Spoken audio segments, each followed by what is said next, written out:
안녕하세요. 왜 내일이 아니라 오늘 했느냐 하면은 오늘이 제 생일이라서 그냥 저한테 주는 생일 선물로 제가 하고 싶은 내용을 하려고 오늘 갖고 왔습니다.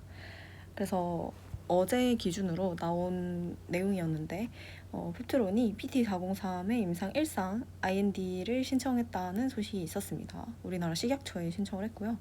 그래서 관련된 내용을 좀 살펴보고 제가 이제 어떻게 생각하는지에 대해서 좀 보려고 합니다. 그래서 다들 아시겠지만 PT403 같은 경우에는 세마글루타이드, 그러니까 위고비의 성분인 GLP-1 수용체 활성화 성분에다가 펩트론의 기술인 스마트 대포 기술을 적용을 해서 기존의 위고비는 주 1회 제형이죠. 그거를 월 1회로 만들어낸 그런 새로운 비만 치료 후보 물질이라고 보시면 되겠습니다. 그래서 기존 거와 달라지는 점은 이제 펩트론의 마이크로스피어 기술을 적용을 했기 때문에 제형을 바꾼, 그래서 드러그 딜리버리를 혁신시킨 그런 약물이다라고 보시면 되겠고요. 뭐 이런 거는 그냥 이렇게 해서 1개월 제형을 만드는구나 라고 보시면 되겠고요. 그래서 일단 왜 주 1회에서 월 1회로 만들어야 될까라고 한다면 가장 간단한 지점에서는 당연히 이제 덜 맞아도 된다가 있죠. 그러니까 편의성, 주사를 내가 이렇게 자주 놓지 않아도 된다라는 그런 장점이 있습니다. 그래서 주 1회 요법을 하면 1년 기준에 52번의 SC 피하 주사를 놔야 되는데 PT403을 월 1회로 사용을 하면은 1년 기준에 단 12번의 주사만 놓아도 됩니다. 그러니까 당연히 치료 편의성이 굉장히 높아지게 되고 치료 수능도도 높아지게 되겠죠. 그리고 이거는 제가 ADA 2016 관련 자료에서 많이 말씀드렸지만 오늘 그래도 PT403 내용을 보니까 한 번만 더 확인하고 간다면 그때는 전임상, 그래서 마우스에다가 실험한 게 하나 있었고 그리고 이제 인간 대상으로 파일럿 시험한 게 있었어요, 소규모로. 그래서 그거 관련된 데이터를 살짝 볼 건데 앞에서 말씀드린 것처럼 이제 장기 지속형이 갖는 장점이 당연히 편의성이 있지만 그거뿐만 아니라 이렇게 효능은 유지하면서 혹은 더 좋으면서 오히려 이제 내약성 프로파일은 개선이 되는 그런 장점이 있다라는 걸 말씀드렸어요. 그래서 일단 고지방식 유도를 한 이 G 모델에다가 체중 변화 결과를 보았을 때 대조군은 세마글루타이드, 이거는 이제 위고비라고 보시면 되고 PT403을 투여한 투여군이랑 비교했을 때 PT403의 효능만큼 세마글루타이드는 만족하지 못했다라는 결과가 나왔습니다. 물론 이제 전임상 결과니까 인간한테 찌르면 뭐 좀 다를 수 있다라고 하실 수 있지만 어쨌거나 그 정도의 차이점을 이제 보여주었다는 것을 확인할 수가 있고요. 그리고 인간 대상에서 이번에 임상하는 게 처음은 아닌 거예요. 왜냐하면 파일럿 실험을 한 적이 있기 때문에. 사실 실험이라면 안 되고 시험이라고 하겠습니다. 그래서 대조군 8명, 시험군 8명 해가지고 세마글루타이드 주 1회짜리 위고비랑 그리고 이번에 PT403 단회 피하 투여를 했습니다. 그래서 그렇게 해서 안전성이랑 이상 반응을 집중으로 모니터링을 했을 때 엄청나게 개선된 안전성 프로파일을 보여주는데요. 총 이상 반응만 보면은 뭐 그렇게 많이 차이 나지 않느냐라고 하실 수 있지만 치료적 개입이 필요한 ADR 비율이 훨씬 차이가 나고 중대 이상 반응은 둘 다 없었다라는 점. 근데 그중에서 제가 제일 중요하게 말씀드렸던 거는 오심 및 구토 발생이 PT403에선 한 건도 발생하지 않았다는 사실입니다.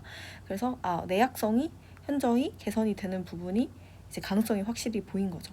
그래서 이게 아무래도 인원이 좀 적어서 그렇게 볼 수 있지만 어쨌거나 이렇게 오심 및 구토가 한 건도 발생하지 않은 케이스가 있었다는 점을 통해서 우리가 앞으로 임상에서도 내약성 프로파일이 좀 좋을 걸로 기대를 해볼 수 있겠죠. 그리고 사실 이렇게 내약성 프로파일이 잘 나올 수 있다는 것 자체가 PK 프로파일을 어느 정도 우리가 예측할 수 있게 해준다는 점도 말씀을 같이 드렸었는데 이번에 이제 일상을 확실히 하고 나면 그것도 정확하게 알 수 있게 되겠죠. 그래서 8월 25일에 신청된 국내 임상 1상 IND가 뭐냐면 Investigational New Drug라고 해서 임상을 하기 위해서 신청하는 그런 거라고 보시면 되겠고요. 어떻게 되냐면 건강한 성인 22명에 대해서 충남대학교 병원 임상시험센터에서 진행이 될 예정이고요. 코호트를 총 3개로 하고 있습니다. 단계적으로 용량이 증량으로 되어 있고 단회 피하 투여 방식이니까 이거는 1회 이상이라고 보면 돼요. 이게 임상이 1회 이상이 있고 2회 이상이 있는데 1회 이상이고 1비상이 있는데 1회 이상 같은 경우는 이제 단회로 하는 거고 이제 1비상은 반복 투여한다고 보시면 되겠습니다. 그래서 무작위 배정 당연히 했고, 이중 눈가림 당연히 했고요. 그리고 위약 대종군이 있고, 그리고 평행군은 뭐냐면 한 이렇게 군이 있고 또 다른 군이 있고 할 때 약을 계속 똑같은 걸 맞는다라고 보시면 돼요. 그러니까 이게 용량 증량을 하다 보니까, 뭐 이거는 예시로 A를 맞췄다고 하면, A 미리그램을 맞췄다고 하면 그 다음에는 이제 뭐 2A 미리그램을 맞추거나 하죠. 근데 이제 이 약 종류를 똑같이 이렇게 맞게 하는 걸 평행군이라고 합니다. 패러렐 스터디라고 할 거예요. 그래서 그거를 그렇게 쭉 가져간다라는 거고, 또 좀 특징적인 게 활성 참고군으로 위고비를 사용을 했습니다. 그래서 일상부터 이렇게 하는 케이스가 많지 않은데 확실하게 좀 비교를 해보려는 것 같아요. 그래서 위고비도 활성 참고군으로 들어갔다라는 점 확인하시고, 이제 중요한 거는 일상을 통해서 PK 곡선을 좀 확인을 하는 부분이 있겠습니다. 이게 항상 펩트론을 좀 까시는 분들이 PK 그래프를 왜 안 내놓냐 이런 게 있는데, 어떻게 되는지를 아는 게 이제 좀 경쟁력을 떨어뜨릴 수 있기 때문에 그건 공개 안 하고 간접적으로 좀 내약성으로 봤다라고 보시면 될 것 같은데, 이번에 일상을 통해서 좀 확인할 수 있지 않을까 생각을 하고요. 이번에 데이터를 확실하게 좀 보여줄 수 있을 것 같습니다. 그래도 인원이 훨씬 늘었고, 안전성, 내약성, 그리고 이제 약동학까지 확인을 할 수가 있고, 그리고 이제 파일럿이 아니라 정식 임상이기 때문에 훨씬 더 이제 인정받을 수 있는 데이터가 될 수 있을 것 같고요. 그래서 이번에 PT403이 잘 성공을 하면 이제 비만 치료제에 잘 적용을 할 수 있는 GLP-1 계열 약물에서 완벽하게 작용함을 증명할 수 있는 레퍼런스가 될 수 있습니다. 그러니까 PT403은 결국에 PT404의 거울이기도 하기 때문에 이번에 잘 되는 걸 보여주면 결국엔 이제 PT404의 효능과 내약성도 간접적으로 같이 볼 수 있는 경우가 되겠죠. 그리고 전에 말씀드린 것과 같이 FDA에서 505B2 트랙, 그러니까 계량시량 트랙을 사용할 수 있다라는 답변을 받았다고 회사 측에서 말을 했거든요. 그렇기 때문에 상업화 과정이 훨씬 더 빠르게 움직일 수 있을 것으로 예상이 됩니다. 이게 지금 위고비 성분 세마글루타이드 같은 경우가 일단 중국 인도는 아마 26년, 27년 사이에 이제 만료가 될 것이고, 미국이랑 유럽에서는 31년에서 32년 사이에 이제 만료가 되게 되는데, 아무래도 이제 제가 생각하기엔 노보노디스크가 세마글루타이드를 적용할 만한 적당한 기업을 딱히 찾지 못한 것 같아요. 장기지속형 같이 하는 회사 중에 전에 말씀드린 것처럼 4가지 회사를 적용을 했었는데 그렇게 만족할 만한 결과를 얻지는 못한 것 같습니다. 아직 임상을 못 들어간 거 보니까. 그래서 세마글루타이드 기준으로는 만료가 얼마 안 남았기 때문에 앞으로 이제 상업화를 하려면 어쨌거나 빠른 시일 내에 임상을 들어가야 되는 상황이라고 보이고요.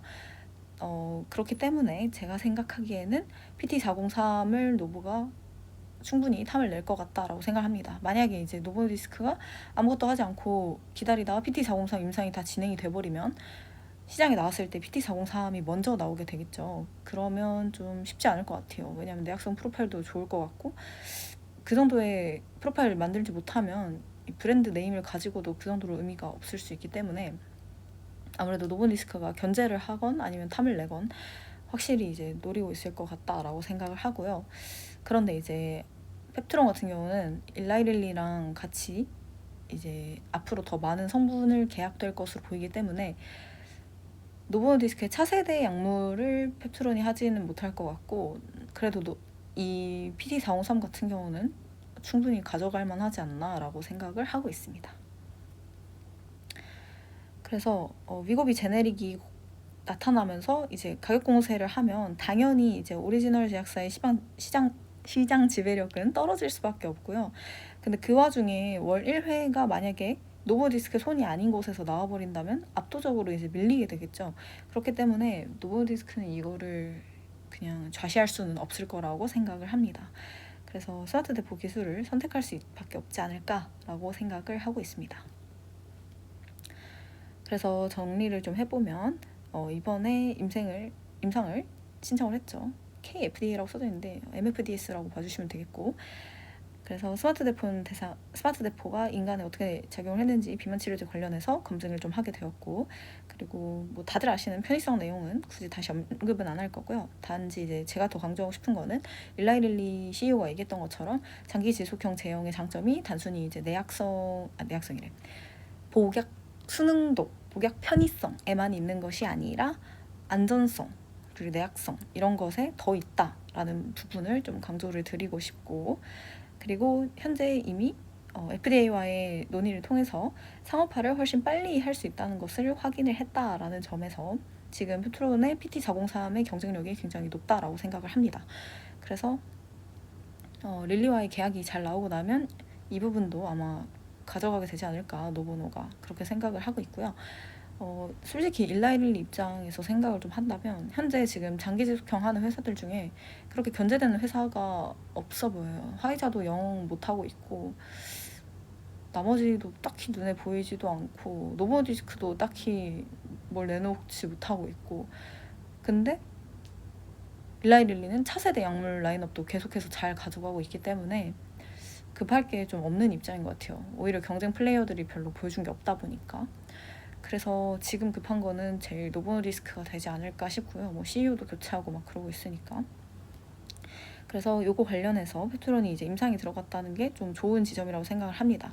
왜냐면 속도가 빠르다는 게 확실히 눈에 보이니까. 그럼 이제 급해지겠죠, 노보디스크의 입장에서.